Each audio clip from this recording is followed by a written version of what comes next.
ہر شخص چاہتا ہے نا میرا گھر آباد رہے. چاہتے ہیں نا لوگ. گھر آباد کس سے ہوتا ہے؟ صوفوں سے، بیڈ سے. یہ چیزیں بھی ضروری ہیں، مگر اصل آبادی کس سے ہوتی ہے؟ افراد سے. تو اللہ کا گھر بھی کیسے آباد ہوگا؟ افراد سے. اور ہمارا گھر بھی کیسے آباد ہوگا؟ افراد سے. اگر گھر 1000 گز کا ہے مگر بچے کتنے ہیں؟ 2، تو وہ آباد نہیں ہوگا، وحشت ہوگی اس میں.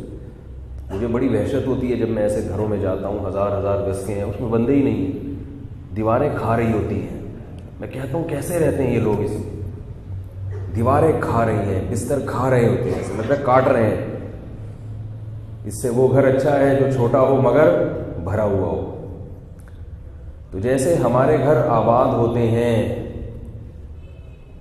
افراد سے، ایسے ہی شہر بھی آباد ہوتے ہیں افراد سے، ملک بھی آباد ہوتے ہیں افراد سے. ابھی میرے بیرون ملک اسفار ہوئے تو میں وہاں دوستوں سے ایک بات کہتا تھا کہ کراچی والا لک نہیں آ رہا، کراچی والا مزہ نہیں آ رہا.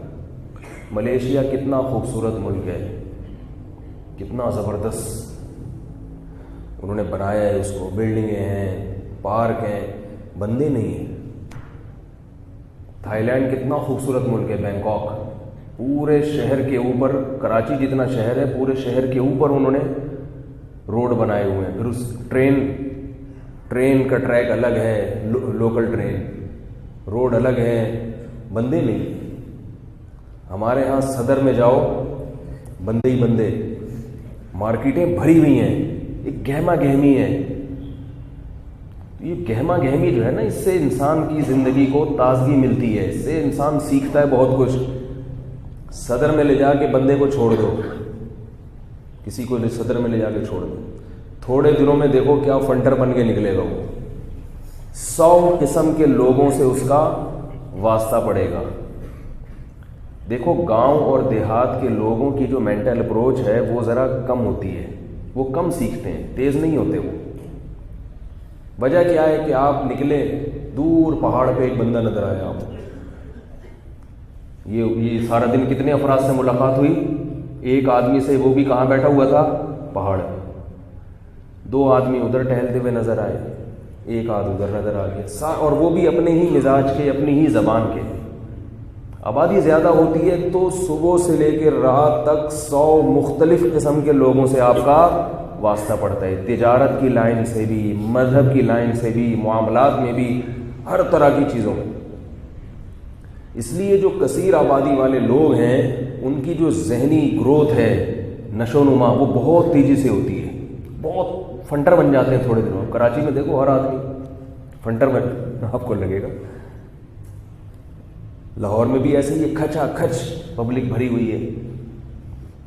تو میں لوگوں سے کہتا تھا کہ یہ ملک، ان ملکوں نے ترقی بہت کی ہے مگر پاکستان جیسا مزہ نہیں ہے، بندے ہی نہیں ہیں، افراد نہیں ہیں.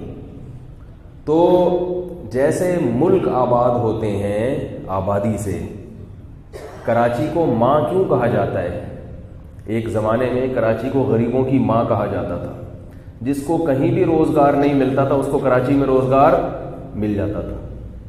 آبادی، جہاں آبادی زیادہ ہوتی ہے روزگار کے مواقع زیادہ ہوتے ہیں. یہ جو بہت بڑا جھوٹ بولا جاتا ہے نا کہ آبادی زیادہ ہوگی تو روزگار کہاں سے لائیں گے اتنے، یہ بہت بڑا جھوٹ ہے دنیا کا.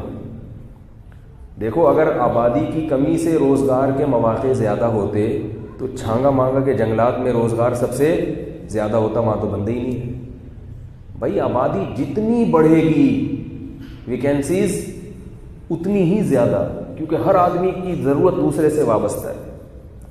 پرسوں میں جوڑیا بازار گیا. جوڑیا بازار جانتے ہیں نا، کراچی کی مصروف ترین مارکیٹ. وہاں ایک پھٹا لگانے کے 2-3 کروڑ روپے ہیں.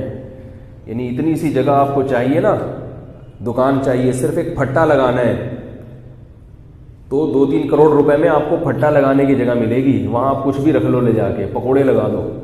وجہ کیا ہے؟ آبادی اتنی ہے، اتنی مصروف مارکیٹ ہے کہ ایک ایک انچ کی قیمت لاکھوں کروڑوں روپے، ایک ایک انچ کی قیمت، ایک ایک فٹ کی قیمت اتنی مہنگی ہے۔ تو میں وہاں جب گیا تو میرے ساتھ ایک دوست بھی تھے۔ کیوں گیا؟ بادام کا تیل نکلوانے۔ یہ مذہبی باہر نہیں ہے۔ جوڑیا بازار میں 20 قسم کے بادام نظر آئیں گے، کیونکہ جب آبادی زیادہ ہوتی ہے تو کمپٹیشن بڑھتا ہے، خود بخود ورائٹیز آپ کو 10-20 قسم کی ملیں گی، کیونکہ لوگ بہت آ رہے ہیں نا خریدنے کے لیے۔ تو ہر آدمی کو کون سا بادام چاہیے بھائی؟ ہر چیز مل جائے گی آپ کو کراچی میں جوڑیا بازار میں، ہر چیز مل جائے گی۔ جہاں پیدا ہو رہی ہے وہاں نہیں ملے گی، یہاں ملے گی آپ کو، کیونکہ آبادی زیادہ ہونے سے کمپٹیشن زیادہ ہے، اس کی کھپت زیادہ ہے، تو ہر چیز ملے گی۔ تو میں گیا ایک مخصوص دکان پر، مجھے پتا ہے وہاں سے صحیح چیز ملتی ہے، تو 10-20 قسم کے، کتنے قسم کے بادام، کتنے قسم کے چیزیں، تو بھائی کون سا والا بادام چاہیے وہ ہم نے لے لیا۔ اس کا تیل نکلوانا ہے تو تیل نکالنے والے بھی بیٹھے ہوئے، تیل نکالنے والے بھی جو آپ کا بھی تیل نکالیں گے اور ساتھ ساتھ بادام کا بھی نکالیں گے۔ تو آپ دیکھ لو کوئی ایسی دکان جس میں آپ کا تیل نہ نکلتا ہو، صرف بادام کا نکلتا ہو۔ تو ایسی ہم نے ایک شاپ دیکھ لی، ہمارے سامنے اس نے بادام کا تیل نکال کے دیا۔ یہ سہولت بھی آپ کو باہر تھوڑی، وہ کہتے ہیں پیکنگ کی چیزیں لینا لو ورنہ پتلی گلی سے نکلو یہاں سے۔ تو فارمی چیزیں مل رہی ہیں یہاں، دیسی چیزیں بھی مل جائیں گی، یہ دیسی ہے، یہ فارمی ہے، جو چاہیے آپ کو بتاؤ۔ تو میں جو اصل بات آپ کو بتا رہا تھا، بادام جو ہے نا، بادام کھایا کریں۔ خشک میوے میں، ڈرائی فروٹ میں بادام سے اچھا کوئی میوہ نہیں ہے، سمجھ رہے ہو؟ ڈرائی فروٹ میں سب سے بہتر میوہ کون سا ہے؟ جنرل نالج کے لیے درمیان میں کچھ چٹکلے آ جاتے ہیں۔ سب سے بہتر میوہ کون سا ہے؟ بادام۔ پستہ بھی اچھی چیز ہے، اخروٹ بھی اچھی چیز ہے، بہت ساری چیزیں اچھی ہیں، لیکن سب سے اچھا کون ہے؟ اوور آل مجموعی لحاظ سے اس کا نقصان نہیں ہے، فائدے ہی فائدے ہیں۔ بادام میں جو کولیسٹرول ہوتا ہے وہ بھی بہت اچھا والا کولیسٹرول ہوتا ہے، وہ فائدہ پہنچاتا ہے جسم کو۔ تو میں نے وہاں ایک منظر دیکھا، ہمارے ساتھ دوست بھی تھے، ہمیں پیاس لگی تو ایک گاجر کا ریڑھی ٹھیلا لگا کے ایک بندہ کھڑا ہوا ہے، پوری گاجریں بھری ہوئی ہیں، چلو پورا ٹھیلا بھرا ہوا ہے گاجروں کا۔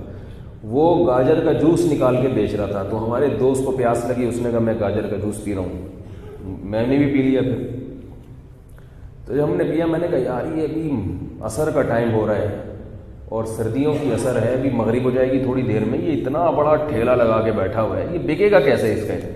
کل تک تو یہ گاجریں خراب ہو جائیں گی کیونکہ چھیل کے رکھی ہوئی۔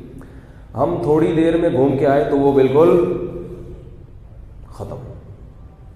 کتنے ہزاروں روپے روزانہ کما رہا ہے، یعنی تھوڑی دیر میں وہ کئی بورے جو گاجروں کے رکھے ہوئے تھے، جب ہم واپس آئے ہیں شاپنگ کر کے تو اس کا ٹھیلا دیکھنے میں کیا لگ رہا ہے؟ غریب۔ دیکھنے میں لوگوں کو بتا دو میں گاجر کا جوس بیچتا ہوں، سب زکوٰۃ دیتے ہوں گے، یہ لے بھائی تو گاجر کا جوس بیچ۔ لیکن 1-1.5 گھنٹے میں پورے کے پورے پورا ٹھیلا اس کا کیا ہو گیا؟